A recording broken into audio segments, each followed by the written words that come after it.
بسم اللہ الرحمن الرحیم۔ شروع کرتا ہوں اللہ کے نام سے جو بڑا مہربان نہایت رحم والا ہے۔ السلام علیکم معزز خواتین و حضرات، میں ہوں آپ کا میزبان ذاکر اللہ اور آپ دیکھ رہے ہیں ایوری ڈے اسلام 360۔ تو دوستو، آج ہم ایک اور نئی اور دلچسپ واقعے کے ساتھ حاضر ہیں، اس لیے ویڈیو کو آخر تک دیکھیے، انشاءاللہ ہمیں اور آپ کو اس سے بہت کچھ سیکھنے کو ملے گا۔ تو آئیے سنتے ہیں حضرت جنید بغدادی رحمۃ اللہ علیہ کا مختصر سا اور خوبصورت واقعہ۔ تو پیارے دوستو، کسی زمانے میں بغداد میں جنید نامی ایک پہلوان رہا کرتا تھا۔ پورے بغداد میں اس پہلوان کے مقابلے کا کوئی نہ تھا، بڑے سے بڑا پہلوان بھی اس کے سامنے زیر تھا، کیا مجال کہ کوئی اس کے سامنے نظر ملا سکے۔ یہی وجہ تھی کہ شاہی دربار میں اس کو بڑی عزت کی نگاہ سے دیکھا جاتا تھا اور بادشاہ کی نظر میں اس کا خاص مقام تھا۔ تو دوستو، ایک دن جنید پہلوان بادشاہ کے دربار میں اراکین سلطنت کے ہمراہ بیٹھا ہوا تھا کہ شاہی محل کے صدر دروازے پر کسی نے دستک دی۔ خادم نے آ کر بادشاہ کو بتایا کہ ایک کمزور و ناتواز شخص دروازے پر کھڑا ہے، جس کا بوسیدہ لباس ہے۔ کمزوری کا یہ عالم ہے کہ زمین پر کھڑا ہونا مشکل ہو رہا ہے۔ اس نے یہ پیغام بھیجا ہے کہ جنید کو میرا پیغام پہنچا دو کہ وہ کشتی میں میرا چیلنج قبول کرے۔ بادشاہ نے حکم جاری کیا کہ اسے دربار میں پیش کرو۔ اجنبی ڈگمگاتے پیروں سے دربار میں حاضر ہوا۔ وزیر نے اجنبی سے پوچھا، تم کیا چاہتے ہو؟ اجنبی نے جواب دیا، میں جنید پہلوان سے کشتی لڑنا چاہتا ہوں۔ وزیر نے کہا، چھوٹا منہ بڑی بات نہ کرو، کیا تمہیں معلوم نہیں کہ جنید کا نام سن کر بڑے بڑے پہلوانوں کو پسینہ آ جاتا ہے؟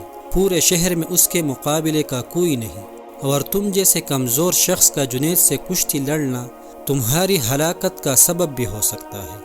اجنبی نے کہا کہ جنید پہلوان کی شہرت ہی مجھے کھینچ کر لائی ہے، اور میں آپ پر یہ ثابت کر کے دکھاؤں گا کہ جنید کو شکست دینا ممکن ہے۔ میں اپنا انجام جانتا ہوں، آپ اس بحث میں نہ پڑیں، بلکہ میرے چیلنج کو قبول کیا جائے۔ یہ تو آنے والا وقت بتائے گا کہ شکست کس کا مقدر ہوتی ہے۔ جنید پہلوان بڑی حیرت سے آنے والے اجنبی کی باتیں سن رہا تھا۔ بادشاہ نے کہا، اگر سمجھانے کے باوجود یہ بضد ہے تو اپنے انجام کا یہ خود ذمہ دار ہے، لہٰذا اس کا چیلنج قبول کر لیا جائے۔ بادشاہ کا حکم ہوا اور کچھ ہی دیر کے بعد تاریخ اور جگہ کا اعلان کر دیا گیا، اور پورے بغداد میں اس چیلنج کا تہلکہ مچ گیا۔ ہر شخص کی یہ خواہش تھی کہ اس مقابلے کو دیکھے۔ تاریخ جو قریب آتی گئی، لوگوں کا اشتیاق بڑھتا گیا۔ ان کا اشتیاق اس وجہ سے تھا کہ آج تک انہوں نے تنکے اور پہاڑ کا مقابلہ نہیں دیکھا تھا۔ دور دراز ملکوں سے بھی سیاح یہ مقابلہ دیکھنے کے لیے آنے لگے۔ جنید کے لیے یہ مقابلہ بہت پر اسرار تھا، اور اس پر ایک انجانی سی ہیبت طاری ہونے لگی۔ انسانوں کا ٹھاٹھے مارتا سمندر شہر بغداد میں امنڈ آیا تھا۔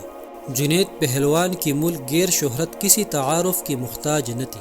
اپنے وقت کا مانا ہوا پہلوان آج ایک کمزور اور ناتواں انسان سے مقابلے کے لیے میدان میں اتر رہا تھا۔ اکھاڑے کے اطراف لاکھوں انسانوں کا ہجوم اس مقابلے کو دیکھنے آیا ہوا تھا۔ بادشاہ وقت اپنے سلطنت کے اراکین کے ہمراہ اپنی کرسیوں پر بیٹھ چکے تھے۔ جنید پہلوان بھی بادشاہ کے ہمراہ آ گیا تھا۔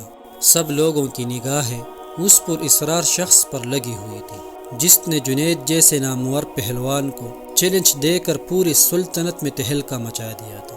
مجمع کو یقین نہیں آ رہا تھا کہ اجنبی مقابلے کے لیے آئے گا، پھر بھی لوگ شدت سے اس کا انتظار کرنے لگے۔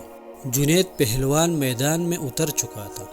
اس کے حامی لمحہ بلمحہ نعرے لگا کر حوصلہ بلند کر رہے تھے کہ اچانک وہ اجنبی لوگوں کی صفوں کو چیرتا ہوا اکھاڑے میں پہنچ گیا۔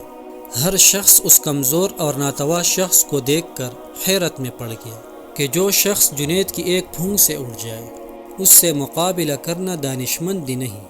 لیکن اس کے باوجود سارا مجمع دھڑکتے دل کے ساتھ اس کشتی کو دیکھنے لگا۔ کشتی کا آغاز ہوا، دونوں آمنے سامنے ہوئے، ہاتھوں میں ہاتھ ڈالے گئے، پنجہ آزمائی شروع ہوئی۔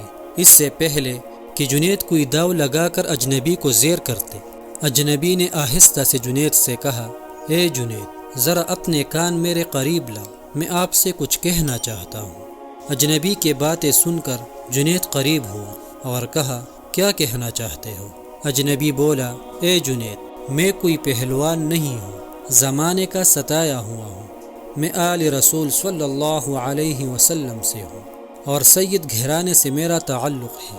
میرا ایک چھوٹا سا کنبہ کئی ہفتوں سے فاقوں میں مبتلا جنگل میں پڑا ہوا ہے۔ چھوٹے چھوٹے بچے شدتی بھوک سے بے جان ہو چکے ہیں اور خاندانی غیرت کسی سے دست سوال نہیں کرنے دیتی۔ سید زادیوں کے جسم پر کپڑے پھٹے ہوئے ہیں، بڑی مشکل سے یہاں تک پہنچا ہوں۔ میں نے اس امید پر تمہیں کشتی کا چیلنج دیا ہے کہ تمہیں حضور اکرم صلی اللہ علیہ وسلم کے گھرانے سے عقیدت ہے۔ آج خاندانی نبوت کی لاج رکھ لیجیے۔ میں وعدہ کرتا ہوں کہ آج اگر تم نے میری لاج رکھی تو کل میدان محشر میں اپنے نانا جان سے عرض کر کے فتح و کامرانی کا تاج تمہارے سر پر رکھواؤں گا۔ تمہاری ملک گیر شہرت اور اعزاز کی ایک قربانی خاندانی نبوت کے سوکھے ہوئے چہروں کی شادابی کے لیے کافی ہوگی۔ تمہاری یہ قربانی کبھی بھی ضائع نہیں ہونے دی جائے گی۔ تو دوستو، اجنبی شخص کے یہ چند جملے جنید پہلوان کے دل میں اتر گئے۔ اس کا دل گھائل اور آنکھیں اشکبار ہو گئی۔ سید زادے کی اس پیشکش کو فوراً قبول کر لیا اور اپنی عالمگیر شہرت و عزت آل رسول صلی اللہ علیہ وسلم پر قربان کرنے میں ایک لمحے کی تاخیر نہ کی۔ فوراً فیصلہ کر لیا کہ اس سے بڑھ کر میری عزت و ناموس کا اور کون سا موقع ہو سکتا ہے کہ دنیا کی اس محدود عزت کو خاندانی نبوت کی اڑتی ہوئی خاک پر قربان کر دوں۔ اگر سید گھرانے کی مرجھائی ہوئی کلیوں کی شادابی کے لیے میرے جسم کا خون کام آ سکتا ہے تو جسم کا ایک ایک قطرہ تمہاری خوشحالی کے لیے دینے کے لیے تیار ہوں۔ جنید فیصلہ دے چکا، اس کے جسم کی توانائی اب سلب ہو چکی تھی۔ اجنبی شخص سے پنجہ ازمائی کا ظاہری مظاہرہ شروع کر دیا۔ کشتی لڑنے کا انداز جاری تھا، پینترے بدلے جا رہے تھے کہ اچانک جنید نے ایک داؤ لگایا۔ پورا مجمع جنید کے حق میں نعرے لگاتا رہا، جوش و خروش بڑھتا گیا۔ جنید داؤ کے جوہر دکھاتا تو مجمع نعروں سے گونج اٹھتا۔ دونوں باہم گتم گتا ہو گئے۔ یکا یک لوگوں کی پلکیں جھپکی، دھڑکتے دل کے ساتھ آنکھیں کھلی تو ایک ناقابل یقین منظر آنکھوں کے سامنے آ گیا۔ جنید چاروں شانے چت پڑا تھا اور خاندانی نبوت کا شہزادہ سینے پر بیٹھے فتح کا پرچم بلند کر رہا تھا۔ پورے مجمع پر سکتہ طاری ہو چکا تھا۔ حیرت کا طلسم ٹوٹا اور پورے مجمع نے سید زادے کو گود میں اٹھا لیا۔ میدان کا فاتح لوگوں کے سروں پر سے گزر رہا تھا۔ ہر طرف انعام و اکرام کی بارش ہونے لگی۔ خاندانی نبوت کا یہ شہزادہ بیش بہا قیمتی انعامات لے کر اپنی پناہ گاہ کی طرف چل دیا۔